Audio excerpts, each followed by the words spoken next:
ಓಂ ಸ್ವರ್ಣಾಕರ್ಷಣ ಭೈರವಾಯ ನಮಃ. ನಿತ್ಯಭಕ್ತಿ ಕಾರ್ಯಕ್ರಮಕ್ಕೆ ಸುಸ್ವಾಗತವನ್ನು ಕೋರುತ್ತಾ ನಾವು ಆಡು ಭಾಷೆಯಲ್ಲಿ ಅಥವಾ ನಾಣ್ಣುಡಿಗಳಿರ್ಬೋದು, ಮನೇಲಿ ಆಡ್ತಕ್ಕಂಥ ಕೆಲವೊಂದು ವಿಚಾರಗಳಲ್ಲಿ ಸಾಮಾನ್ಯವಾಗಿ ಯಾವಾಗಲೂ ಹೇಳ್ತಾ ಇರ್ತೀವಿ. ಹಿರಿಯರಿರ್ಬೋದು, ವಿದ್ವಾಂಸರಿರ್ಬೋದು, ದೊಡ್ಡವರು ಅಥವಾ ಜ್ಞಾನಿಗಳು ಈ ಮಾತನ್ನು ಜಾಸ್ತಿ ಹೇಳ್ತಾ ಇರ್ತಾರೆ. ಏನು ಅಂದರೆ ಧರ್ಮೋ ರಕ್ಷತಿ ರಕ್ಷಿತಃ, ಧರ್ಮೋ ರಕ್ಷತಿ ರಕ್ಷಿತಃ. ಇದು ಈಗ ಕಲಿಯುಗದಲ್ಲಿ ಬಂದಂತಹ ಈ ಒಂದು ನಾಣ್ಣುಡಿ ಅಥವಾ ಇದೊಂದಲ್ಲ.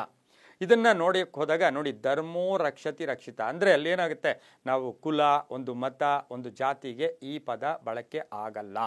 ಧರ್ಮೋ ರಕ್ಷತಿ ರಕ್ಷಿತಃ ಅಂತಕ್ಕಂಥದ್ದು ಮನುಪರ್ವದಲ್ಲಿ 8ನೇ ಅಧ್ಯಾಯದಲ್ಲಿ, ಮನುಪರ್ವದಲ್ಲಿ, ಮನುಸ್ಮೃತಿಯಲ್ಲಿ 8ನೇ ಅಧ್ಯಾಯದಲ್ಲಿ, ಹಾಗೆ ವನಪರ್ವ, ಮಹಾಭಾರತದ ವನಪರ್ವದಲ್ಲೂ ಕೂಡ ಈ ಶ್ಲೋಕ ಇದೆ. ಧರ್ಮೋ ರಕ್ಷತಿ ಇದು ನಮ್ಮ ಪೀಳಿಗೆಗೆ, ನಮ್ಮಲ್ಲಿರ್ತಕ್ಕಂಥ ಮಕ್ಕಳಿಗೆ, ಕುಟುಂಬ ವರ್ಗದವರಿಗೆ ಇದನ್ನು ಹೇಳಿಕೊಡ್ಬೇಕು. ಇದನ್ನು ಸವಿಸ್ತಾರವಾಗಿ ನಾವು ಅದನ್ನು ವಿಂಗಡಿಸಿ ಹೇಳಬೇಕು. ಏನು ಧರ್ಮೋ ರಕ್ಷತಿ ರಕ್ಷಿತ ಅಂದರೆ, ಈ ಜೀವನ ನಡೆಸ್ತಕ್ಕಂಥ ಸಂದರ್ಭ, ಇನ್ಕಮ್ ದಂಡಿಯಾಗಿದೆ, ಕಷ್ಟ ಇಲ್ಲ, ಅಪ್ಪ ಅಮ್ಮ ಸಂಪಾದನೆ ಮಾಡಿದ್ದಾರೆ, ನಾನು ಆರಾಮಾಗಿರ್ಬೋದು ಅಂದರೆ ಅದು ಸುಳ್ಳು. ಹಣ ಇದೆ, ನಾನು ಆರಾಮಾಗಿರ್ಬೋದು ಅಂದರೆ ಅದು ಸುಳ್ಳು. ಹಣ ಇರೋನಿಗೆ ಈದಿಲ್ಲ ಅಂದರೆ ಯಾವುದು? ಧರ್ಮೋ ರಕ್ಷತಿ ರಕ್ಷಿತ. ಇದು ಈ ಸಂಸ್ಕೃತಿ ಇಲ್ಲ ಅಂದರೆ ಹಣ ಇದ್ದರೂ ಕೂಡ ಹೆಣಕ್ಕೆ ಸಮಾನ, ಅಂದರೆ ಜೀವನ ಜಿಗುಪ್ಸೆ ಆಗ್ಬಿಡುತ್ತೆ. ಹಾಗಾಗಿ ಇದರ ವಿಚಾರದಲ್ಲಿ ಈ ಒಂದು ಮನುಸ್ಮೃತಿಯಲ್ಲಿ 8ನೇ ಅಧ್ಯಾಯ, ವನಪರ್ವದಲ್ಲೂ ಕೂಡ ಬರುತ್ತೆ ಧರ್ಮೋ ರಕ್ಷತಿ ರಕ್ಷಿತ. ಇಲ್ಲಿ ಧರ್ಮೋ ರಕ್ಷತಿ, ಧರ್ಮ ಅಂದರೆ ಧರಿಸುವುದು, ಧರಿಸ್ಕೊಳ್ಳೋದು. ಈಗ ಶರ್ಟು ಧರಿಸ್ಕೊಂಡಿದ್ದೀವಿ, ಹಾಗೆ ಧರ್ಮೋ ಧರ್ಮವನ್ನು ಧರಿಸ್ಕೊಳ್ಳೋದನ್ನು ಧರ್ಮ ಅಂತೀವಿ. ರಕ್ಷತಿ ಅಂದರೆ ರಕ್ಷತಿ ಅಂದರೆ ಅದನ್ನು ನೀನು ರಕ್ಷಣೆ ಮಾಡಿದ್ರೆ, ಅದನ್ನು ನೀನು ಅನುಸರಿಸಿದ್ರೆ ಅದು ನಿನ್ನನ್ನು ರಕ್ಷಿಸುತ್ತದೆ. ಇಲ್ಲಿ ಧರ್ಮ ಅಂತಕ್ಕಂಥದ್ದು ಏನು ಹೇಳ್ತಾರೆ ಅಂದರೆ, ಧರ್ಮ ಅಂದರೆ ಕೇವಲ ಅದೇ ಹೇಳಿದೆ ನಾನು, ಜಾತಿ ಮತ ಅದು ಇದು ಅಲ್ಲ.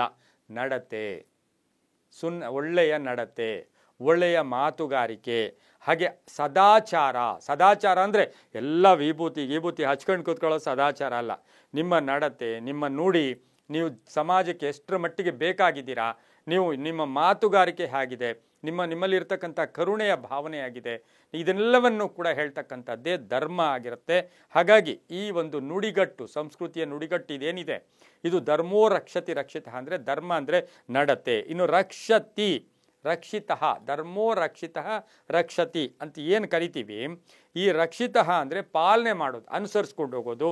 ರಕ್ಷಿತ ಅದು ನಿಮ್ಮನ್ನು ರಕ್ಷಣೆ ಮಾಡುತ್ತೆ ಅಂತ ಹೇಳಿ ಕೂಡ ಹೇಳುತ್ತೆ. ಯಾಕೆಂದರೆ ಹಣ ಬಂದಾಗ ಹಿಗ್ಗದೆ, ಹಣ ಇಲ್ದಾಗ ಕುಗ್ಗದೆ, ಸಮಾಜವನ್ನು ಸಮತೋಲನವಾಗಿ ಶಾಂತಿಯಿಂದ ನಾವು ಚೆನ್ನಾಗಿರಬೇಕು, ನಮ್ಮ ವಾತಾವರಣ ಚೆನ್ನಾಗಿರಬೇಕು ಅಂತಕ್ಕಂಥದ್ದನ್ನು ಕೂಡ ಇಲ್ಲಿ ನಾವು ರೂಢಿಸ್ಕೋಬೇಕಾಗಿರುತ್ತೆ. ಜೊತೆಗೆ ಮಹಾಭಾರತ ತಗೊಳ್ಳಿ, ಹಾಗೆ ರಾಮಾಯಣ ತಗೊಳ್ಳಿ. ಮಹಾಭಾರತಕ್ಕೆ ಎಷ್ಟೇ ಕಷ್ಟ ಬಂದರೂ ಪಾಂಡವರಿಗೆ ಕಡೆಗೆ ಜಯ ಆಯಿತು. ಅಲ್ಲೂ ಕೂಡ ನಾವು ಧರ್ಮೋ ರಕ್ಷತಿ ರಕ್ಷಿತ ಅನ್ನೋದನ್ನು ನಾವು ನೋಡ್ಬೋದು. ಅದೇ ರಾಮಾಯಣದಲ್ಲೂ ಕೂಡ ರಾಮರಿಗೆ, ಶ್ರೀರಾಮರು ಅವರ ಒಂದು ವಿಶೇಷವಾದ ಅವರ ಒಂದು ಆದರ್ಶ ಏನಿತ್ತು ಅಂದರೆ ಧರ್ಮೋ ರಕ್ಷಿತ ಅಂತಕ್ಕಂಥದ್ದೇ ಇರುತ್ತೆ. ಅವರು ಧರ್ಮವನ್ನು ರಕ್ಷಿಸಿದ್ರು, ಹಾಗೆ ಅವರು ಅವತಾರ ಪುರುಷರಾಗಿ ನಮ್ಮಲ್ಲಿ ಉಳ್ಕೊಂಡ್ರು. ಹಾಗಾಗಿ ನಾವು ಏನು ಈ ಧರ್ಮೋ ರಕ್ಷತಿ ರಕ್ಷಿತ ಅಂದರೆ ಇಲ್ಲಿ ಚತುರ್ವಿಧವಾದ ಪುರುಷಾರ್ಥಗಳನ್ನು ಕರೆಕ್ಟಾಗಿ ನಿರ್ವಹಿಸ್ಕೋಬೇಕು.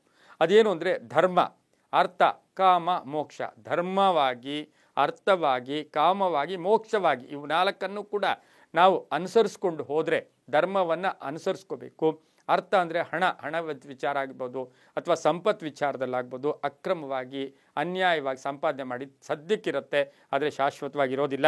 ಹಾಗಾಗಿ ಕರ್ತವ್ಯ, ಧರ್ಮಕ್ಕೆ ನಾವೇನು ಧರ್ಮವನ್ನು ಹೆಂಗೆ ರಕ್ಷಣೆ ಮಾಡೋದು ಅಂದರೆ ಕರ್ತವ್ಯಗಳು, ಅಹಿಂಸೆ ಇರಬೇಕು, ಹಾಗೆ ನ್ಯಾಯವಾಗಿರಬೇಕು, ಉತ್ತಮ ಗುಣಗಳಿರಬೇಕು, ನಡವಳಿಕೆಗಳಿರಬೇಕು, ಸದ್ಗುಣಗಳಿರಬೇಕು. ಇವು ಪ್ರತಿಯೊಬ್ಬರಲ್ಲೂ ಕೂಡ ನಾವು ಪಾಲಿಸಿದ್ದೆ ಆದರೆ ಧರ್ಮೋ ರಕ್ಷತಿ ರಕ್ಷಿತ ಅಂತ ಹೇಳುತ್ತೆ.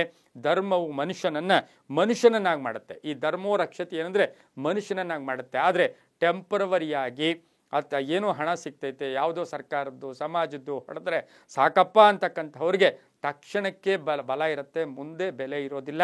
ಯಾರು ಈ ಒಂದು ನುಡಿಗಟ್ಟನ್ನು ಅನುಸರಿಸ್ಕೊಂಡು ಜೀವನದಲ್ಲಿ ಹೋಗ್ತಾರೆ ಅವರು ಸಂತೃಪ್ತಿಯಿಂದ ಇರ್ತಾರೆ ಅಂತ ಹೇಳ್ತಾ, ಎಲ್ಲವೂ ಕೂಡ ಅವರವರ ನಂಬಿಕೆಗೆ ಸೇರಿದ್ದು ಅಂತ ಹೇಳ್ತಾ, ಸರ್ವೇ ಜನ ಸುಖಿನೋ ಭವಂತು, ಸಮಸ್ತ ಸನ್ಮಂಗಳಾನಿ ಭವಂತು.